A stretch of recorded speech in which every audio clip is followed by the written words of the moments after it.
struggling with this problem, what can I do? It will give you a 15-minute capsule, cutting videos from different places, putting it together as a course, and actually provide you a course only for you. So it will customize course for the problem that you're struggling with and give you an opportunity for a solution. So today, the technology has changed the way we learn, the way we will actually learn. And 28 states have signed up with the commission to work, and Rajasthan was one of the first states that actually signed up. And any kind of inputs you want in terms of capacity building the state's capacity to deliver rather than just capacity as a training input. And I'm not sure if Srinivas will like me saying this, but the last thing we served together was co-chairing a committee of restructuring 6 major ministries in Government of India. I do believe it's one of the finest work we did. And I am proud, I'm sure Srinivas is also proud. And we realized that the flavor of what delivery means by these ministries can alter, and it can be done with far lesser people. We can do far more good with far lesser people. And I'm sure Rajasthan will also be a front runner in setting this example where you will actually implement it. Government of India, it takes a little longer time for it to see implementation. Lekin states mein to bahut jaldi ho jata hai. And the Honorable Chief Minister is here. I'm sure you will start recalibrating ministries, you will start recalibrating operations, and in any way that we can offer support, I'll be more than happy to engage with the government of Rajasthan to do what we can. So again, it's a pleasure and an honor and a matter of pride that I could be with all of you today. And I think the role is simple. Your role is to make Rajasthan the #1 state. And as a nation, our role is to have everyone be a #1 state. And hopefully that's the way we can touch Vikasit Bharat. And if we do that, 2047 is far away. I think we can do it much earlier. And growth and development is not just GDP. That we will achieve, the pace of growth. I think it's much more. Investing on human and social capital of our citizens, making them feel responsible for their own development, where the state is a facilitator, a co-creator, and not the provider. If we can get there, that is real empowerment of both the state and the citizen. Thank you. धन्यवाद। Mission कर्मयोगी के माध्यम से माननीय प्रधानमंत्री जी के सपने सेवा ही संकल्प राष्ट्र प्रथम के भाव को पूरे भारत में साकार कर रहे हैं और आपके विचारों और कार्यों ने क्षमता निर्माण के महत्व को नई दिशा दी है। माननीय मुख्यमंत्री महोदय की मंशा और उनके विजन को हर जन तक पहुंचाने के लिए प्रशासनिक प्रतिबद्धता के साथ काम कर रहे हैं माननीय मुख्य सचिव श्री वी श्रीनिवास जी। आज आपका सानिध्य हमें प्राप्त हुआ है। माननीय, आपसे करबद्ध निवेदन, आप सभी की तालियों के बीच आमंत्रित करती हूं सुशासन की दिशा में राज्य की प्रशासनिक प्रतिबद्धता पर अपने विचार साझा करने के लिए। साथ ही माननीय प्रधानमंत्री महोदय के संदेश का भी पठन करें। Respected Chief Minister of Rajasthan, respected Deputy Chief Ministers, respected Cabinet Minister, distinguished Director General of Police, Honorable Member of the Capacity Building Commission, distinguished colleagues. I will read out the Honorable Prime Minister's message on the celebration of the Good Governance Week from December 19th to 25th, 2025. This occasion underscores our collective commitment to enhance responsiveness, transparency, and accountability in governance. What began as a government-driven program has today evolved into a mass movement for good governance, bringing citizens and institutions closer through improved service delivery. Through next-generation reforms, simplification of systems, and people-friendly policies, governance is becoming more effective and touching people's lives. The strategic adoption of emerging technologies such as artificial intelligence, data analytics, and digital platforms is advancing India towards an efficient and transparent governance ecosystem that enables timely, high-quality decision-making. By reducing pendency, enhancing ease of living, and ease of doing business, governance reforms are transforming government offices into models of cleanliness, efficiency, and citizen-centric service. When it comes to reforms, it is important to keep the momentum going in every department. Every department and every office needs to continuously analyze its processes and see how they can be made faster and simpler.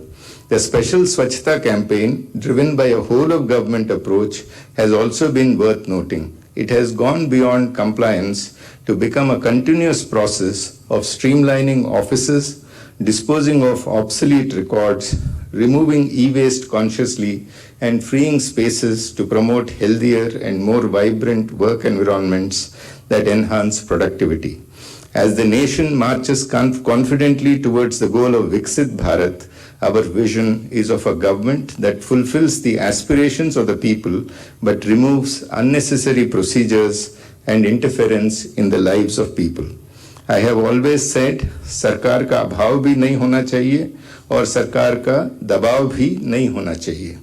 On the occasion of Sushasan Saptah 2025, let us reaffirm our resolve to make governance people-centric, seamless, inclusive, future-ready, transforming it into a true Jan Andolan for a developed India by 2047. Sir, on this occasion, I would also like to brief you on the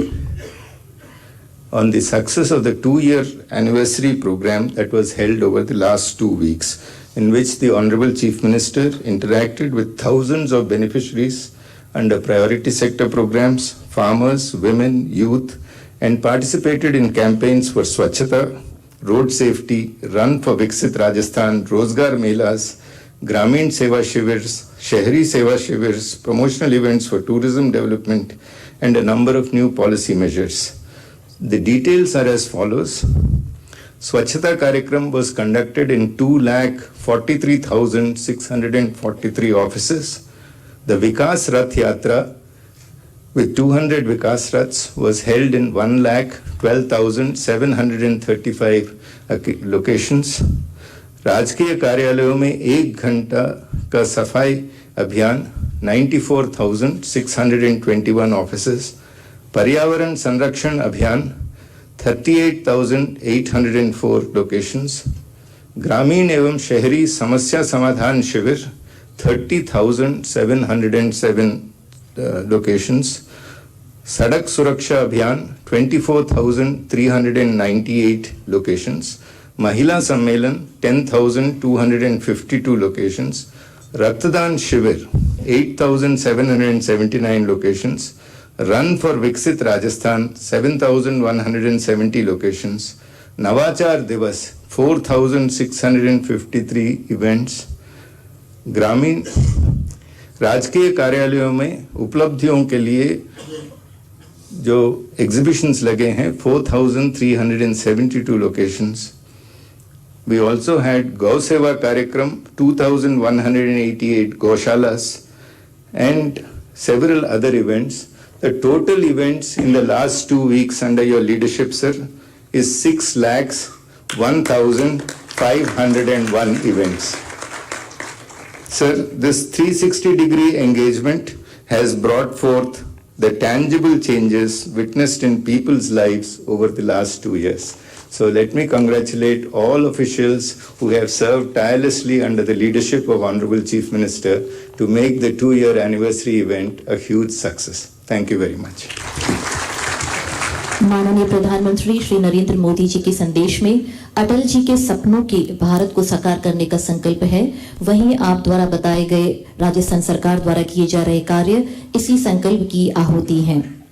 सुशासन को नीति और जनसेवा को संकल्पमान प्रतिबद्धता को नेतृत्व देने वाले राजस्थान के यशस्वी, लोकप्रिय और कर्मठ माननीय मुख्यमंत्री महोदय आज हमारे बीच मौजूद हैं। माननीय, मैं आपसे आग्रह करूंगी सभी प्रतिभागियों को सुशासन की शपथ दिलवाएं। आप सभी से मेरा सादर आग्रह, कृपया अपने स्थान पर खड़े हो जाएं।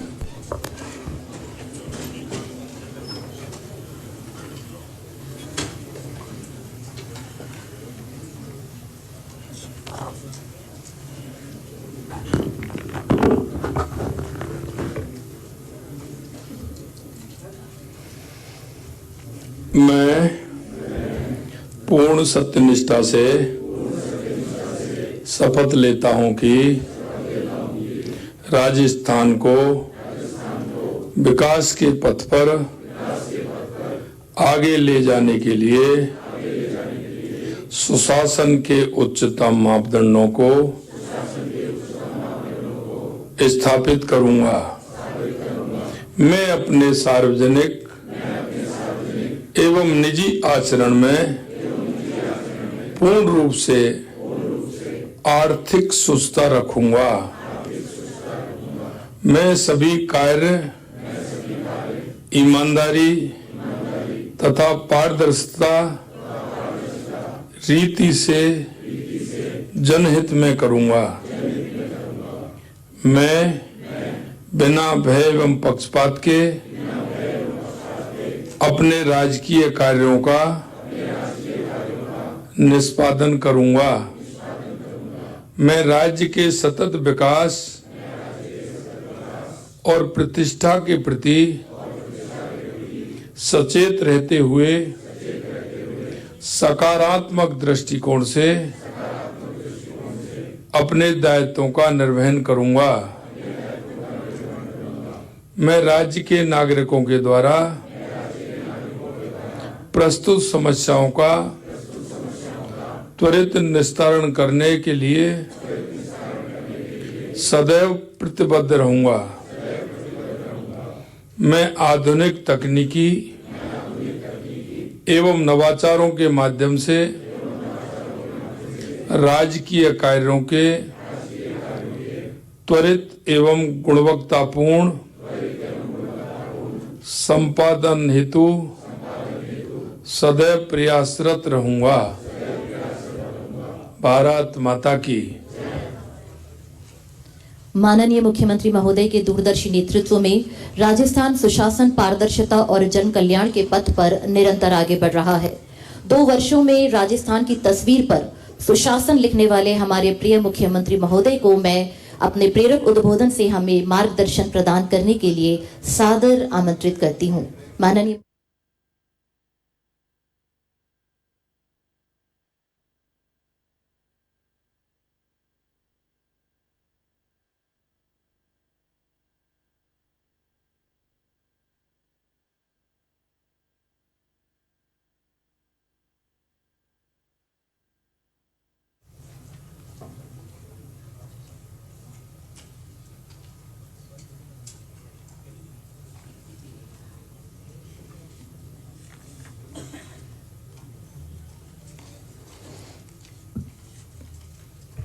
सभी को नमस्कार। आज के इस सुशासन दिवस के अवसर पर मंच पर विराजमान कैबिनेट में मेरी साथी, उप सदस्य, मानव संसाधन, बिल्डिंग कमीशन, भारत सरकार, डॉक्टर आर बालासुब्रमण्यन जी, पुलिस महानिदेशक श्री राजीव कुमार शर्मा जी, मेरे सामने बैठे सभी अधिकारीगण, भाई और बहनों, आज सुशासन दिवस के अवसर पर आयोजित इस राज्य स्तरीय समारोह में सबसे पहले मैं आप सभी को भारत रत्न माननीय हमारे पूर्व प्रधानमंत्री अटल बिहारी वाजपेयी जी के जन्मदिन के अवसर पर आप सभी को बहुत बहुत शुभकामनाएं देता हूं। आज के इस राज्य स्तरीय समारोह में आप सभी का स्वागत और अभिनंदन करता हूं। आज एक ऐसे भारत मां के सपूत जिनके जीवन में सिर्फ राष्ट्र प्रेम, राष्ट्र के प्रति उनका स्नेह, राष्ट्र के प्रति उनका समर्पण, ऐसे महान सपूत पूर्व प्रधानमंत्री भारत रत्न श्री अटल बिहारी वाजपेयी की जयंती के अवसर पर मैं श्रद्धेय अटल जी को कोटि कोटि नमन करता हूं, उनको प्रणाम करता हूं। आज हम सब उनकी जयंती को सुशासन दिवस के रूप में मनाने के लिए हम एकत्रित हुए हैं। सुशासन ऐसा शासन है जिसमें लोक मंगल की कामना, निहित है और ऐसा सुशासन हमेशा भारतीय संस्कृति का अभिन्न अंग भी रहा है। क्योंकि जो हमारी संस्कृति है, हमारे राष्ट्र की जो इति है, ये सुशासन उसमें समाया हुआ है। हम जब कभी कोई भी काम करते हैं, हमारी अंतरात्मा उस काम को करने के लिए जब हमें इंगित करती है, कभी कभी रोकती भी है। ये हमारे राष्ट्र की इति है जो हमेशा हमें झकझोरती है, हमेशा हमारे मन को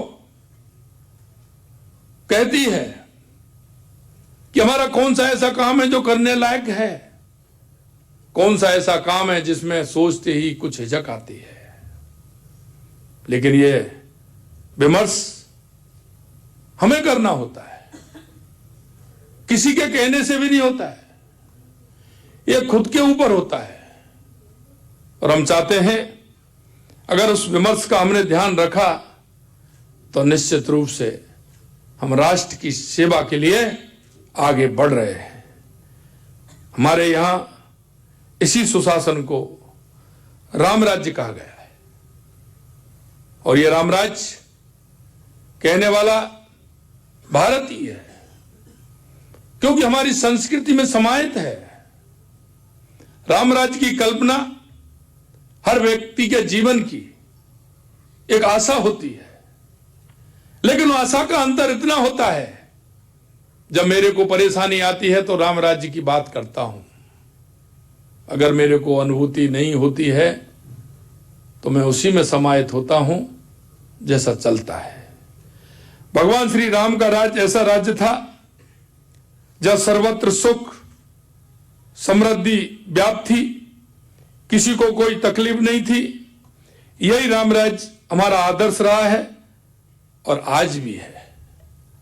इसलिए मैं कहना चाहता हूं कि इस सुशासन दिवस के अवसर पर यह चिंतन करने का दिवस है, हमारे राष्ट्र के प्रति समर्पित होने का दिवस है। आने वाली पीढ़ी को हम किस भाव से किस तरह से ढलना चाहते हैं, यह उसका दिवस है। हमारे राज्य के कार्य में किस तरह से हम सहयोग करते हुए जन अपेक्षाओं को पूरा करें, यह उसका दिन है। इसी राम राज्य के आदर्शों पर चलते हुए पूर्व प्रधानमंत्री श्री अटल बिहारी वाजपेयी जी ने शासन को सुशासन और स्वराज को स्वराज में बदलने का काम किया। अटल जी मानते थे कि भारत की आत्मा गांव में बसती है और गांव ही हमारी सभ्यता और संस्कृति के सुनहरे अध्याय हैं।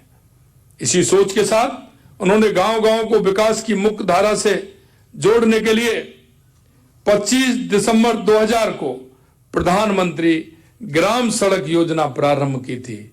और आज आप अपने आप महसूस करते होंगे, जिन गांवों में जाने के लिए रास्ता नहीं था, बड़ी परेशानी होती थी, 25 साल के अंदर कितना बड़ा उनमें बदलाव हुआ है। आज इस योजना को 25 साल पूरे हो गए। इस योजना ने देश में लाखों किलोमीटर सड़कों का निर्माण कर ग्रामीण भारत की तस्वीर बदलने का काम किया है।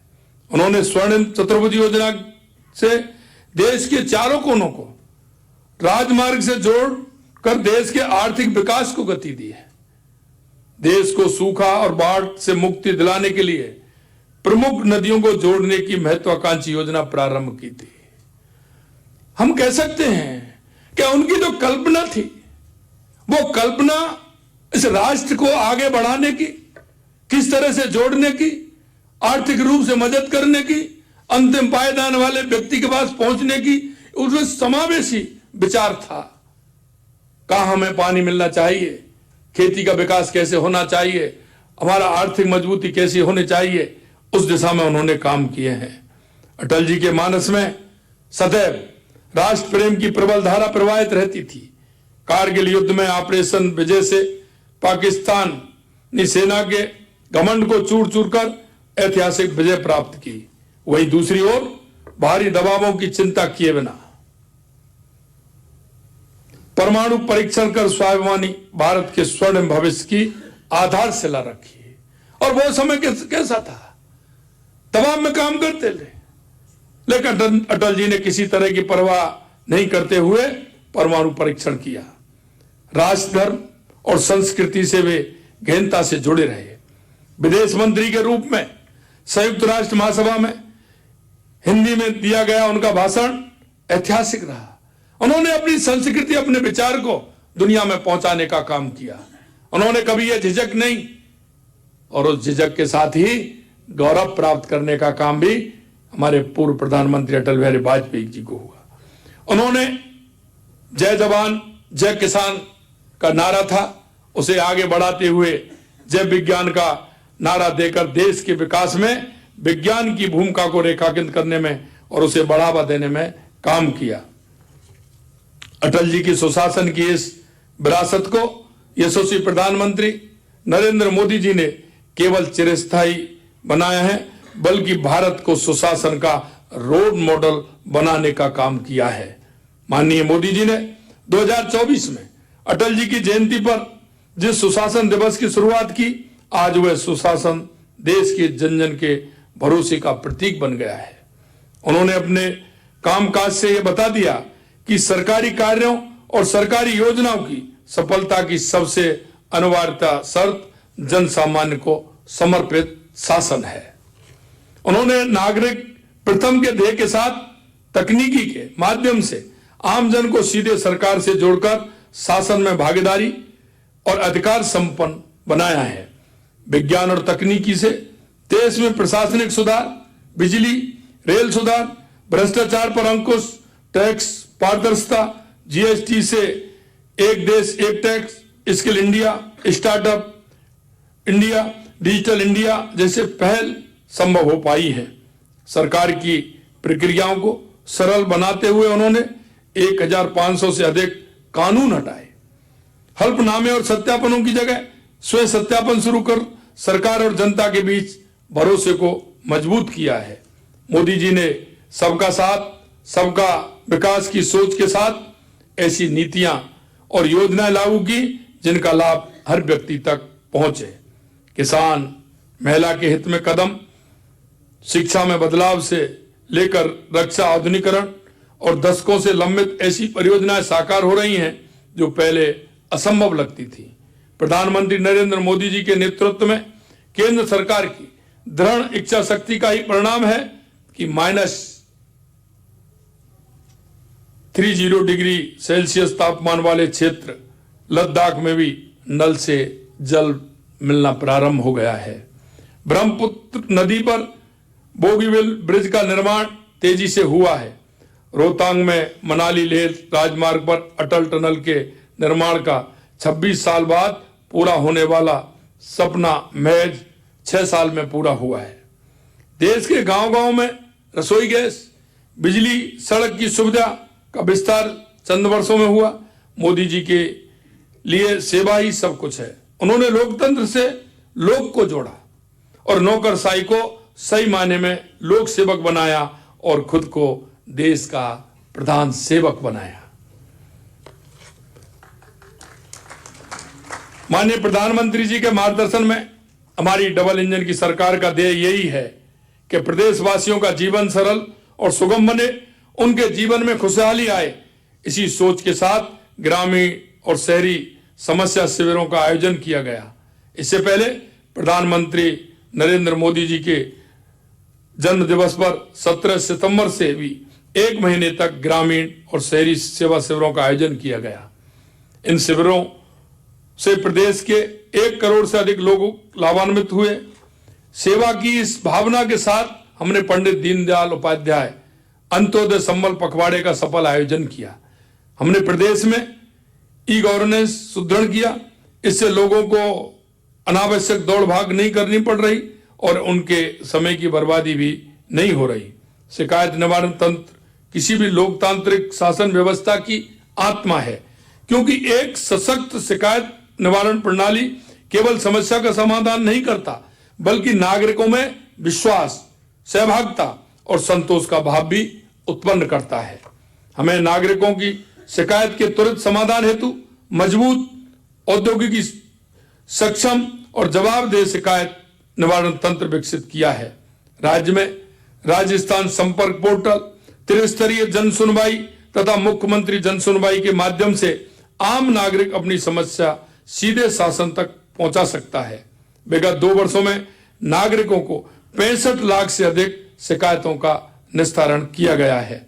मिशन कर्मयोगी के तहत विभिन्न गतिविधियों को लागू करने के लिए हरीशचंद्र माथुर राजस्थान लोक प्रशासन संस्थान को राजस्थान के लिए नोडल विभाग के रूप में नामित किया गया है। राजस्थान एकीकृत सरकारी ऑनलाइन प्रशिक्षण प्लेटफॉर्म पर शामिल होने वाला पहला राज्य था। राज्य में 7 लाख से अधिक कर्मयोगियों ने नामांकन कर रखा है, जिन्होंने 26 लाख से अधिक प्रशिक्षण पाठ्यक्रम पूर्ण कर लिए हैं। माननीय प्रधानमंत्री जी ने विकसित भारत 2047 का संकल्प लिया है। गरीब, युवा, अन्नदाता और नारी शक्ति का उत्थान उनके इस संकल्प के मुख्य स्तंभ है। उनका यह संकल्प राजस्थान को भी एक गति समावेशी अर्थव्यवस्था में बदलने का मार्ग प्रस्तुत करेगा। आज राजस्थान देश की 7वीं सबसे बड़ी अर्थव्यवस्था है। विकसित राजस्थान 2047 के विजन में हमने राज्य की अर्थव्यवस्था को 2028-29 तक $350 बिलियन एवं 2047 तक $4.3 ट्रिलियन तक पहुंचाने का लक्ष्य रखा है। मैं इन लक्ष्यों को प्राप्त हेतु हमें रणनीतिक सुधारों, तकनीकी प्रगति, दीर्घकालीन विकास को बढ़ावा देने वाली नीतियों के क्रियान्वयन पर ध्यान देना होगा। हमने विकसित राजस्थान 2047 विजन उद्योग, शिक्षा, स्वास्थ्य, देखभाल, अवसंरचना और पर्यावरण स्थिरता जैसे प्रमुख क्षेत्र शामिल किए हैं। हमारी प्राथमिकता में सूक्ष्म, लघु, मध्यम उद्योग उद्यमियों को मजबूत करना, नवाचारों को बढ़ावा देना, स्वच्छ ऊर्जा परियोजना का विस्तार करना, डिजिटल सुशासन को बढ़ाना और समावेशी सामाजिक विकास सुनिश्चित करना शामिल है। यशस्वी प्रधानमंत्री श्री नरेंद्र मोदी जी का कहना है कि सुशासन किसी भी राष्ट्र की प्रगति की कुंजी है।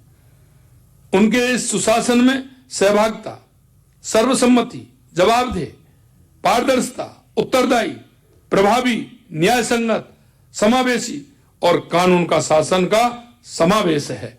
हम सब मिलकर के प्रधानमंत्री जी के ध्येय न्यूनतम सरकार अधिकतम सुशासन को साकार करने का प्रयास करें। इस सुशासन दिवस पर हम सब मिलकर संकल्प लें कि जनसेवा, नवाचार, जवाबदेही को अपनी कार्य संस्कृति बनाकर राजस्थान सुशासन का एक आदर्श मॉडल बने, इसकी ओर हम आगे बढ़ें। आज आप सभी इस कार्यक्रम में, राज्य के स्तरीय कार्यक्रम में आप सभी शामिल हुए हैं। मेरी आप सभी से अपेक्षा है कि हम राजस्थान को एक मॉडल के रूप में आगे बढ़ाएं। आज सुशासन दिवस के अवसर पर हम सभी मिलकर के हमारे इस राजस्थान को आगे बढ़ाने में हमारी सभी की सहभागिता रहे, क्योंकि जिस दिन हम इस काम के लिए आते हैं, जनता की अपेक्षाएं हमसे होती है और जनता हमसे चाहती है और जनता का विश्वास है। और वो विश्वास इसलिए है कि देश के यशस्वी प्रधानमंत्री नरेंद्र मोदी जी के नेतृत्व में आप देख रहे हैं पिछले 11 वर्षों से हमारा देश आगे बढ़ रहा है। मैं आपसे कहना चाहता हूं, कोई भी दृष्टि से आप देख लीजिए, चाहे हमारे गरीब कल्याण की योजनाएं हो, हमारे विकास की योजनाएं हो, दुनिया में बढ़ता हुआ भारत का शौर्य हो। और मैं आपसे यह भी कहूंगा कि स्वामी विवेकानंद जी ने 1893 में कहा था, 21वीं सदी भारत की होगी। दुनिया आज भारत की तरफ देख रही है, दुनिया की नजरें भारत की ओर हैं। मेरे भाई और बहनों, मैं कहना चाहता हूं, आप जितनी दृढ़ इच्छा शक्ति से काम करोगे, जनता का विश्वास बढ़ेगा। और उस नरेंद्र ने कहा था 1893 में, और ये नरेंद्र करके बता रहे हैं, ये भी मैं आपको विश्वास दिलाता हूं। ऐसा आपने परिदृश्य जो आज देश के अंदर है, दुनिया के अंदर है, दुनिया की सोच भारत के प्रति जो बदलाव है, उसको हम कैसे आगे बढ़ा सकते हैं।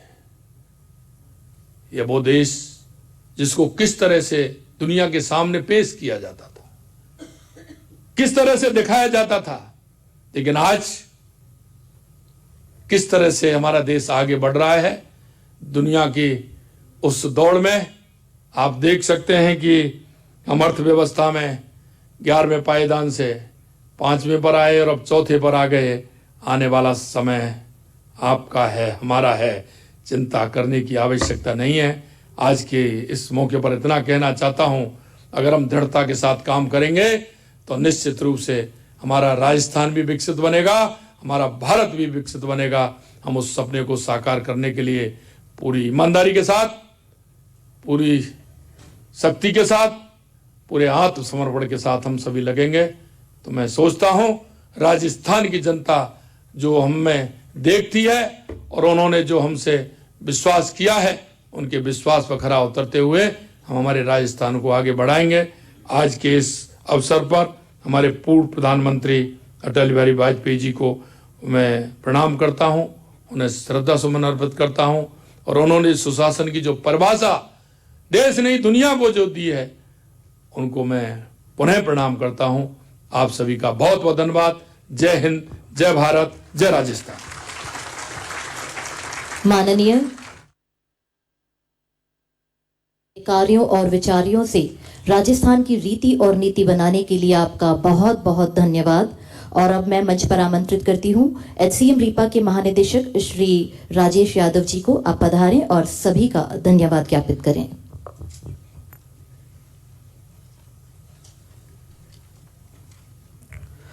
मंच पर विराजमान आदरणीय मुख्यमंत्री महोदय, मंच पर विराजमान आदरणीय उप मुख्यमंत्री महोदया, आदरणीय उप मुख्यमंत्री महोदय डॉक्टर प्रेमचंद बैरवा जी, आदरणीय कानून एवं संसदीय कार्य मंत्री श्री जोगाराम पटेल जी, राजस्थान सरकार के आदरणीय मुख्य सचिव महोदय, आदरणीय पुलिस महानिदेशक महोदय और दिल्ली से कैपेसिटी बिल्डिंग कमीशन से पधारे हुए हमारे अतिथि श्री बाला सुब्रमण्यम जी, यहाँ पर विराजमान हमारे सभी माननीय अतिथिगण, अधिकारीगण, आप सभी का इस संस्थान में सुशासन दिवस के अवसर पर आयोजित कार्यक्रम में हार्दिक स्वागत है। सुशासन का सार है पारदर्शी, जवाबदेह एवं नागरिक केंद्रित प्रशासन। यह नीतियों से आगे बढ़कर हमारे दैनिक प्रशासनिक आचरण का आधार बनना चाहिए। राज्य सरकार द्वारा सेवा वितरण एवं डिजिटल गवर्नेंस के क्षेत्र में किए गए प्रयास इस प्रतिबद्धता को दर्शाते हैं। आज इस गरिमामय अवसर पर आप सभी की उपस्थिति हमें प्रेरणा प्रदान करती है। मैं कार्यक्रम में पधारे सभी माननीय अतिथियों का हृदय से आभार व्यक्त करता हूं। मैं ये भी निवेदन करना चाहूँगा कि इस कार्यक्रम के उपरांत यहाँ पर विराजमान सभी अतिथि गणों के लिए भोजन की व्यवस्था की गई है। पुनः आप सबका हार्दिक आभार। बहुत बहुत धन्यवाद महोदय। और आइए करते हैं अब राष्ट्र का सम्मान। राष्ट्रगान के लिए आप सभी अपने स्थान पर खड़े हो जाएं।